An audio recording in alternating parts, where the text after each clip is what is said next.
মহাপ্রভু সেবা সম্মানে এসেছেন।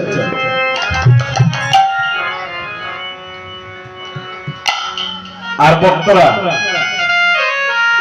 মহাপ্রভুকে দর্শন করি, আনন্দে আত্মহারা হই। কেউ কেউ মহাপ্রভুকে মাল্য চন্দনে পরিয়ে দিয়েছে, আবার কেউ কেউ মহাপ্রভুকে মাল্য পরিয়ে দিচ্ছে, চন্দন ছিটিয়ে দিচ্ছে, আবার কেউ কেউ মহাপ্রভুর চরণে প্রেমাবিষ্ট হয়ে পড়ে, আনন্দে আত্মহারা হয় ভক্তদের। আবার কেউ দুটি বল উত্তোলন করে হরি বল বলে লিপ্ত করছে সেবা সম্মান আমাদের হরি বল।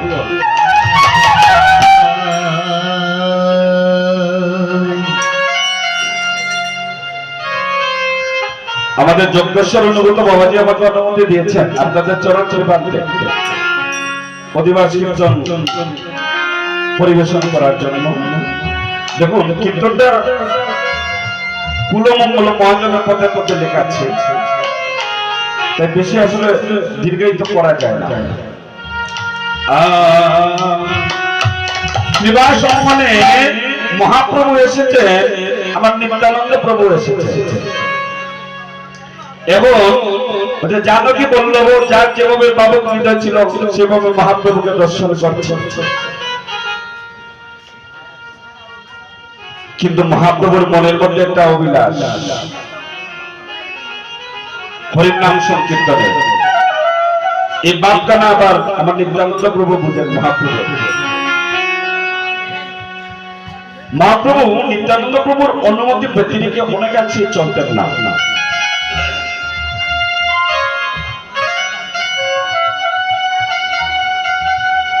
এবারও তাই মহাপ্রভু যখন মনের অভিলাষ তখন নিত্যানন্দ প্রভুর কাছে গিয়েছে। আমার নিত্যানন্দ প্রভু বলছেন, ভাই তোমার মনের বার্তা না আমি বুঝতে পারছি। বুঝে অদ্বৈত প্রভু শ্রীমন মহাপ্রভু আর নিত্যানন্দ প্রভু দুইজন আলাপন করছেন। নিত্যানন্দ প্রভু বলছেন, ভাই তোমার মনের মধ্যে হরির নাম সংকীর্তনের বাসনা, চলো তাহলে আমরা অদ্বৈত অঙ্গনে যাই।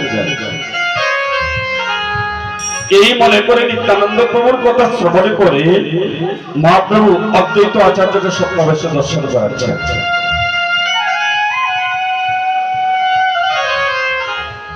অদ্বৈত আচার্য স্বপ্নাবেশে দর্শন করে অদ্বৈত গুরু সীতা ঠাকুরানীকে ডাকছেন, শোনো শোনো, গত নিশীতে যে সীতা দেখেছি স্বপ্নে, আর আসিবে আমার গৌরিণী তাই আমার অঙ্গনে।